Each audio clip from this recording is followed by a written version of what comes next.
Today's episode is sponsored by our very first sponsor, Rebirth Body Butters and Candles.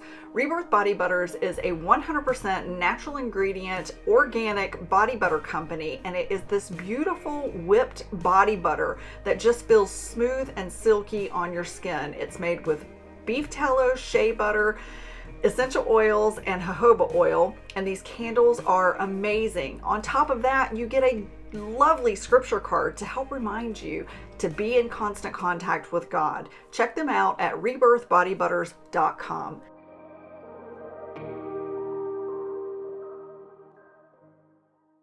It's the new year. It's January. Everyone's working on improving their health and setting goals. And last week we talked all about fasting, which is a great way to start off the new year, and fast and pray for God's plan for you for this year. And this week, Sherry is sharing some things about her health program and how that can help you with your health goals in the new year. So I was thinking about it today. At this program, I've actually been running since 2019.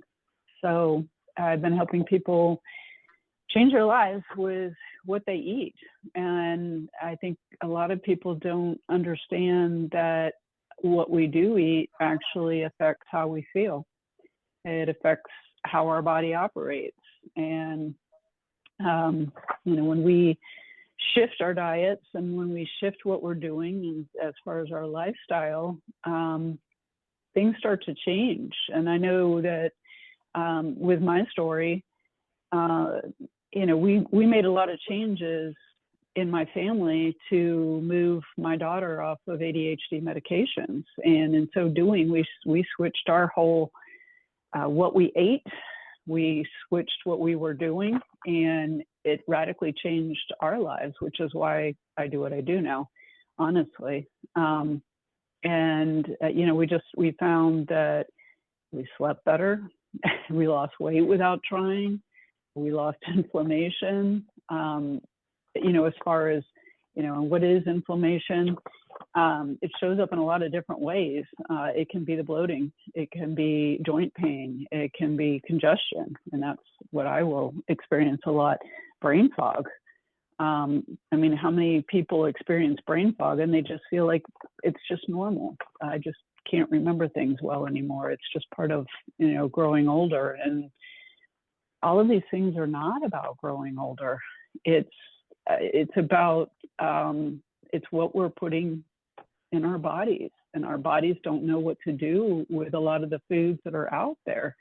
You go out to eat in a restaurant, you pick up a box of food, it's not real food. It doesn't have, your body doesn't know what to do with it. And we're not always getting the nutrients that we need to get. And so I designed this program to, help people move into eating real foods and experience what does it feel like to move away from eating standard American diet, which is aptly called sad. It's because it is sad.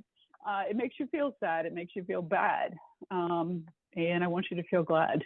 So, it's just basically learning that there are certain foods that do create inflammation in our bodies. And there's common ones that create inflammation in most everybody's body. And that would be gluten, dairy, and sugar. Those are the big three.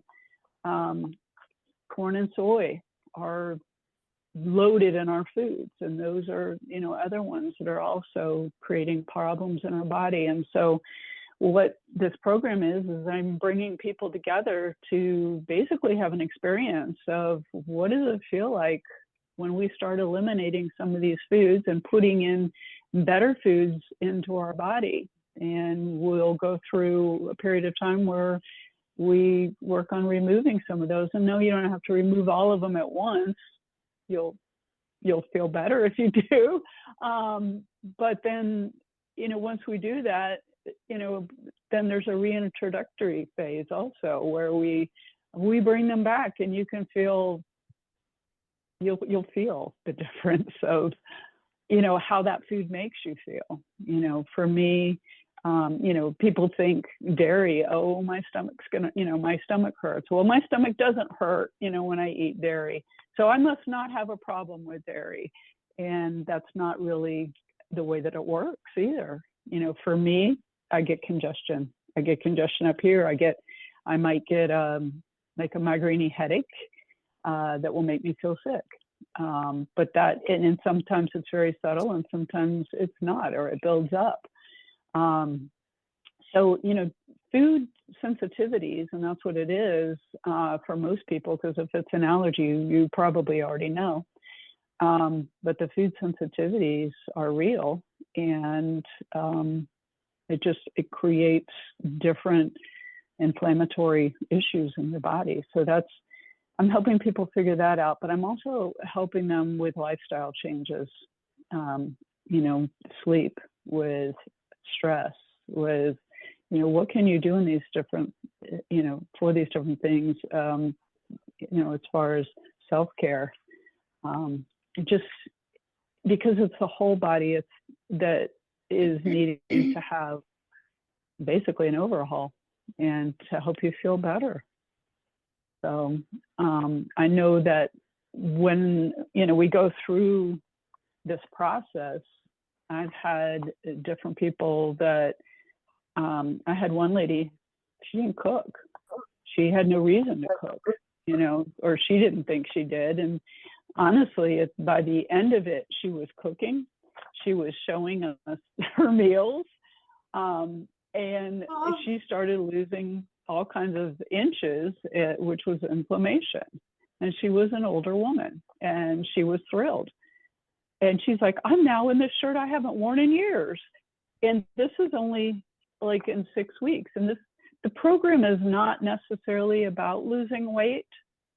That's not the goal per se, but it is a byproduct of all the changes that you make because you're removing inflammation. And so that's some of the benefits. It also, we're going through a process that is going to help heal your gut. It's going to help build your immune system. So there's, you know, and we're going in through probably another crazy year. They're talking about, you know, all kinds of problems with different flus or something that might be coming up. So who doesn't want a stronger immune system right now? And it's also through going through all of this is also going to help with removing the carb cravings, the sugar cravings. And sugar will wipe out your immune system for a few hours every time you eat it.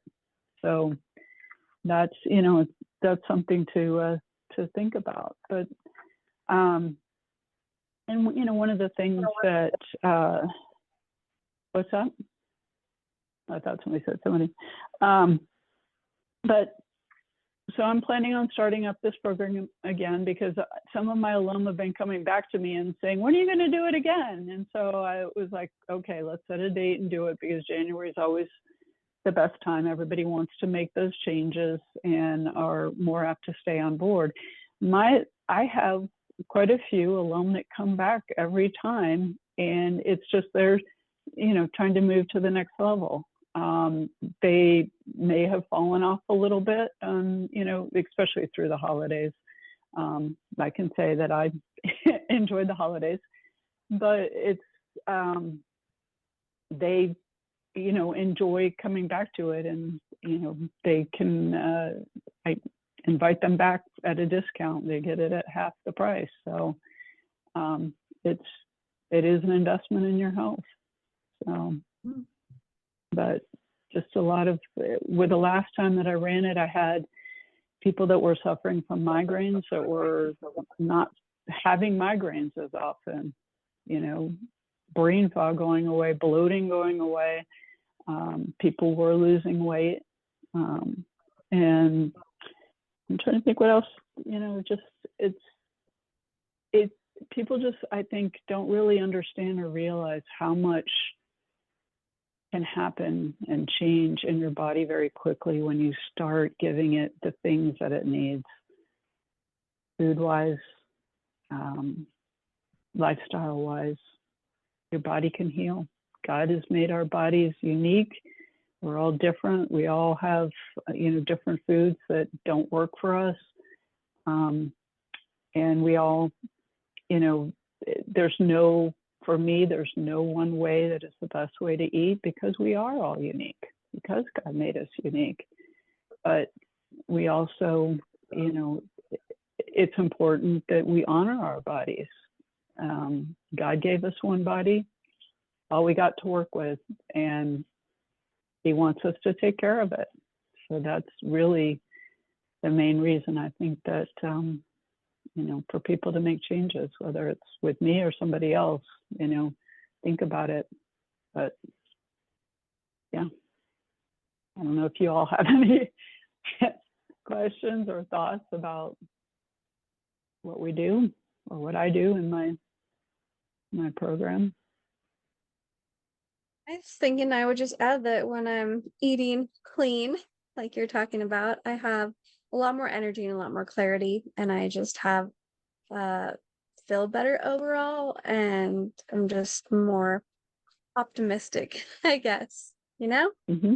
Mm-hmm. Yeah. Which is all amazing. So I'm coming off all the holiday sugar detox, so yeah, I think people don't also realize the anxiety, the depression can all be Oh yeah. Oh yeah. That and depression is actually linked to gut health. Everything is linked to gut health, but I mean, that's really where we want to start. I've been going through a functional nutrition class, and that's where we start. We start in the gut immune system, building that up. If the gut's not functioning right, the rest of the body won't function right. There's no real other way to look at it. It really isn't. 2 months eating carnivore, which was the longest stint I had been carnivore overall. And then when my mom went in the hospital, we ate hospital food, which was some of the worst food I've ever had in my life, but I was not going to leave my mom. So, I did go home at night, but while we were there in the hospital, and I just wasn't prepared. I didn't expect to be in a hospital for 7 days. So we ended up eating hospital food, and I ate carbs for the first time in 2 months. And this was the week before last. My mom passed away on Monday. I think I ate the carbs on Saturday. So I made it all through the holidays with no carbs, no foods that cause me inflammation. And then Saturday last week, I ended up eating a sandwich in the hospital. And so for my grieving week, I gave myself 7 days to grieve and eat whatever I wanted. And basically I just had things like, popped popcorn and coconut oil. Although I did try nutritional yeast on my popcorn and I had an allergic reaction. So I know I'm allergic to nutritional yeast now. Yep. I broke out massive hives and itchies, and it was not. Oh my gosh. So but that to me is God intervening, because I had nutritional yeast, I would eat it by the spoonful. Like, I love that stuff so much. But anyway, I know, that's why I was like, oh no. I know, I'm so sad, but I'm glad too. It's good, because then I don't eat things that I shouldn't be eating anyway, that I would top with nutritional yeast. So it's a little bit of a blessing. But so I had popcorn, I had, some pizza, things like that. But they weren't made by me. I mean, the popcorn I popped in our house, but they weren't made by me. And within those 7 days, my knees, and I don't have a lot of excess weight in I carry a lot of my weight in my legs, but I don't have like really excess weight in my knees. But that's where I feel the inflammation first and foremost, is in my knees. They hurt so bad this week. Every time I would go up and down stairs, they're finally starting to get better because I've been back on carnivore for 2 days now. But it's just been, or today's day 3, but I'm fasting. It just blows my mind how fast those symptoms can kick in when you've actually allowed your gut to heal. It's so fast. It's one of the things I love about elimination diets, because they can really tell you when you start reincorporating foods into, and so the point being is I love that your clean eating lifestyle change is basically eliminating all the things that were hurting you.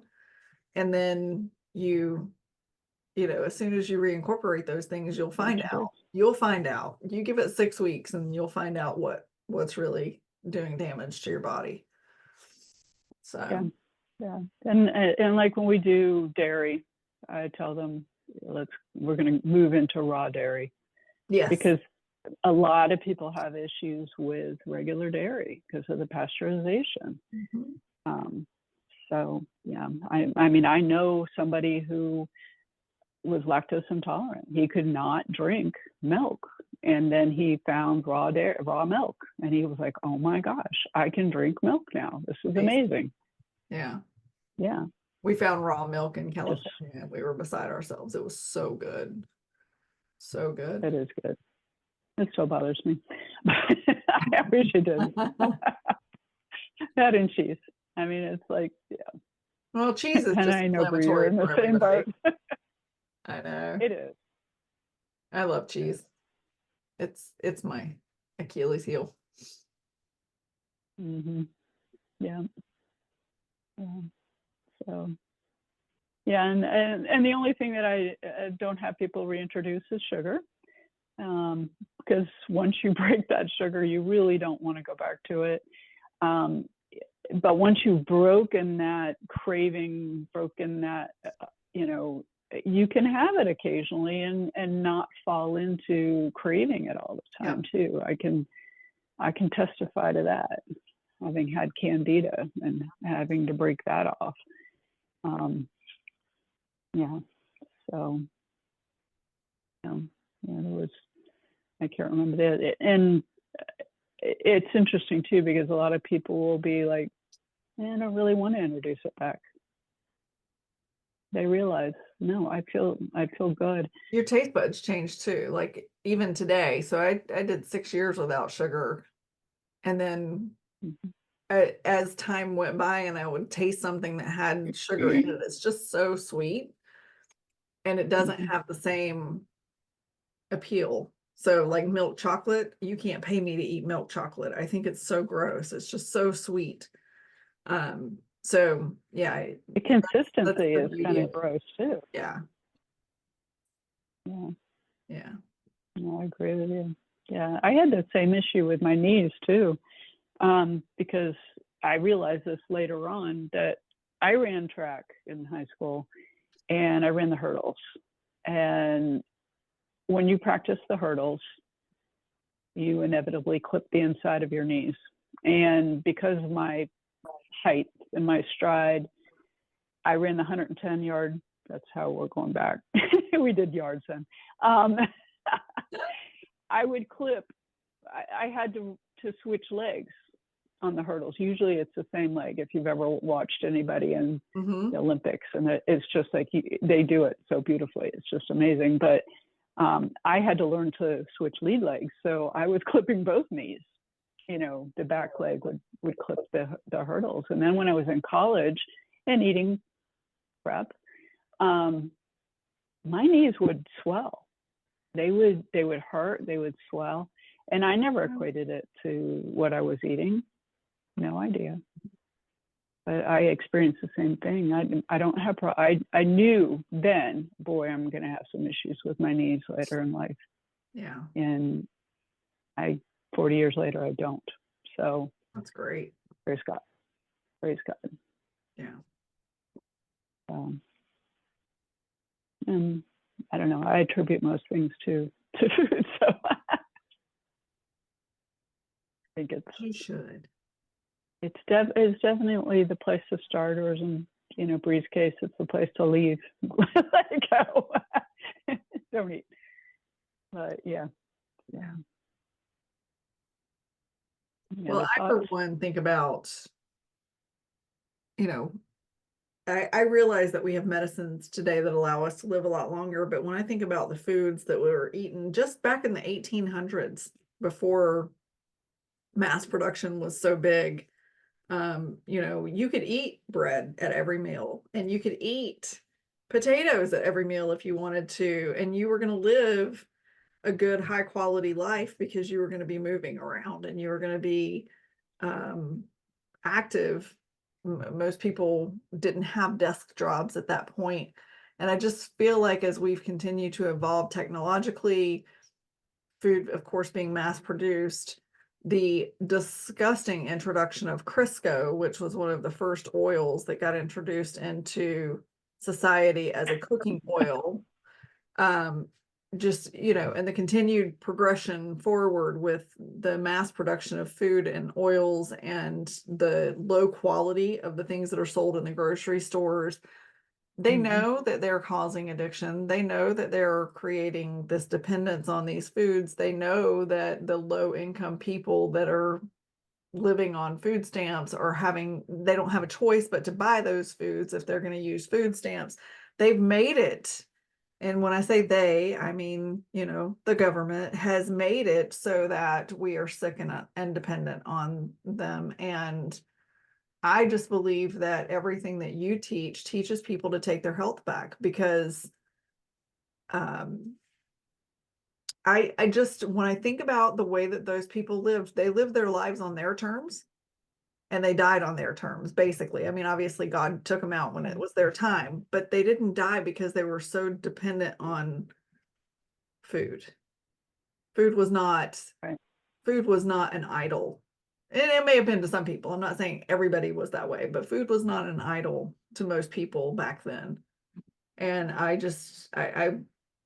when I think about eating today, I try to think about eating from that perspective instead of going in the grocery store and walking those aisles and looking at all the pretty pictures on the boxes, because those boxes are going to kill us.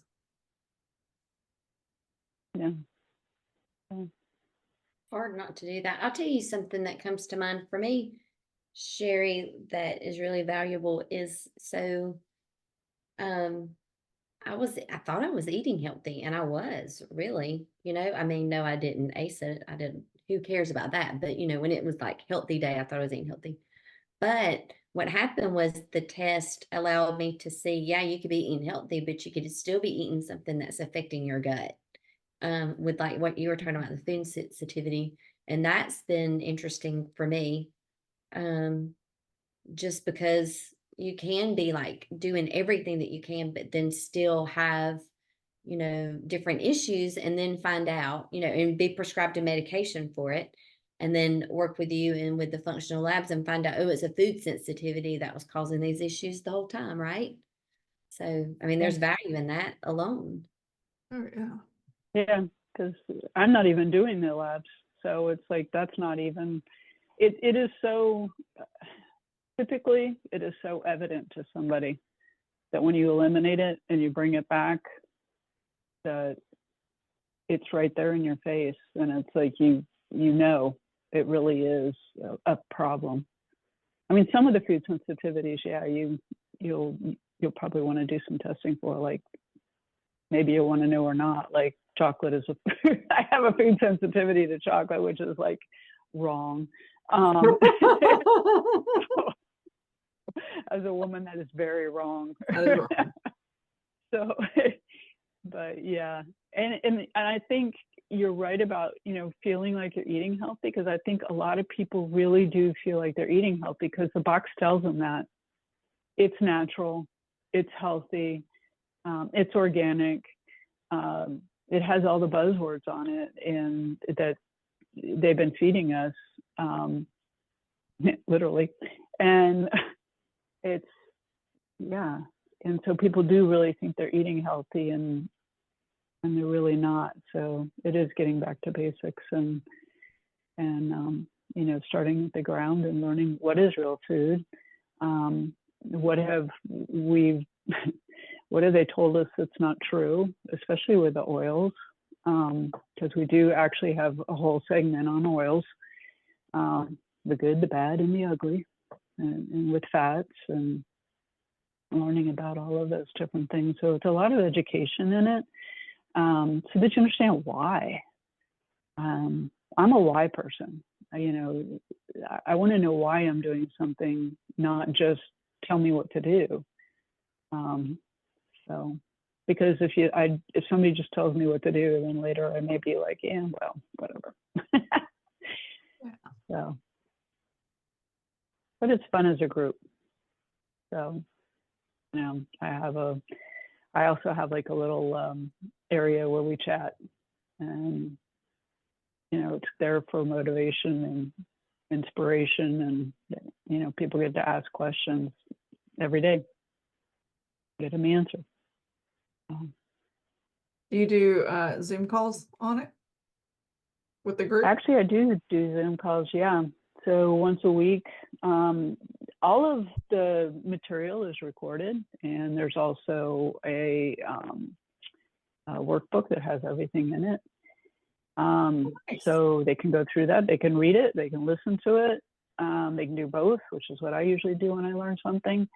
And then once during the week, we'll have a Zoom call, and I'll briefly go over what we talked about that week. And then there's questions, and I bring in some other information, which I'm planning on, because I've been going through this functional nutrition class. I'm planning on bringing in, some of the things that I'm learning to help people with what they're dealing with, because that's what functional nutrition is about, is finding what is the root cause.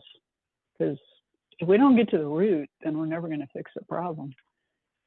That was my next question, is if you were going to bring in some of your functional medicine training. Yeah. That's what I was talking about. I got ahead of myself. Yeah, no, I do plan. Thank you. I'm planning on bringing in as much as I can of that, and helping people in that. So, Great. yep. I'm almost done with my class. A little bit more. So cool. Anything else? Any other questions you have? So you're do a group. Mm-hmm. It'll be a group. And how many it'll be a openings do you have group. available? So on my website, it'll say that I take as many as 20 people. If I were to get 20 people, I'd probably split it into 2 groups so that I can keep it smaller. Especially on Zoom calls, I'd probably offer 2 different Zoom calls to be able to do that. So that, people get their questions answered, because that's what I think is most important to me, is that people, if they experience something, I want to be able to be there and give them the time. Yeah, so we the should Zoom say calls on here.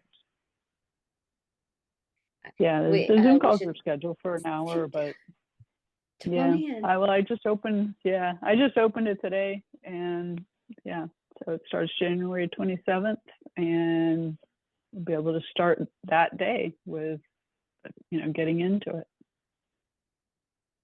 So that was my next question, was when does it start? Yeah. I started on the weekend. Okay. So you have about 2 weeks to get in there, get signed up. Yep. We'll put a link for the sign up about 2 weeks. Description. Yeah, thank you. Yeah, it started on a Saturday. I think the welcome is on a Saturday, an intro and kind of what to expect. And then on Sunday, you'll get the first week's information, and every Sunday. That way, if you are working, or you can fit it into your schedule better, and it's also the videos are broken up. So I took all the material and I broke them into smaller pieces so that you can watch a little bit here and there if you want to, or you can binge it all right away if you want. So. Well, I know after knowing you for the last, 2.5, almost 3 years, that you're very knowledgeable. So I hope that some of the people listening here, and a great teacher. Let me just put that out. If you've never seen any of Sherry's stuff on any of her social media, I encourage you to go find her, and we'll tag her social media stuff in the description below, because she's got some fun reels and videos on YouTube. She's got one that went super viral, and yeah, it's good stuff. Thank you. I appreciate it. Speaking of viral, we need your help. So go like and share and love our stuff so we go viral too. Yeah. We need a viral video. Oh, I know. I need to get back out there doing more of that. All right. Well, thank you so much for tuning into this episode. We hope that you are excited to get into Sherry's class, 6-week class starting at the end of January. Next week, we are going to switch it up just a little bit. We are going to dive into this book. And this book is titled What Every Believer Should Know About Spiritual Warfare. So if you tune into our channel because you're interested in the biblical topics that we talk about, well, we're about to dive in. We are in 2024. 2023 was an absolute reign of terror on Christians, and 2024 is probably not going to be much different. If you pay attention to world news, Christians are being persecuted and killed all over the world, and we really need to armor up. We need to understand spiritual warfare. We need to be ready for what's to come. And this book is going to help in so many ways. So we will put a link to this book in Amazon. We are not sponsored. This is not a sponsored podcast. We are just very excited because this is a really, really good book on how to get ourselves ready for spiritual warfare. So we'll put a link for purchasing it if you'd like to join us in this upcoming little series that we're going to do on defending ourselves in spiritual warfare. And in the meantime, please go sign up for Sherry's 6-week course and let us know if you have any questions in the comment section below before the course starts, if you would like to have anything answered specifically, because we do check those consistently and Sherry can answer any of your questions. Otherwise, don't forget to subscribe. Please share. Please give us all the like and love, because we just really want to continue to bring valuable content to you guys. And we'd like to thank Rebirth Body Butters for sponsoring this episode to continue to help us get more and more information out there to you guys. So we'll see you next week. Bye, everybody.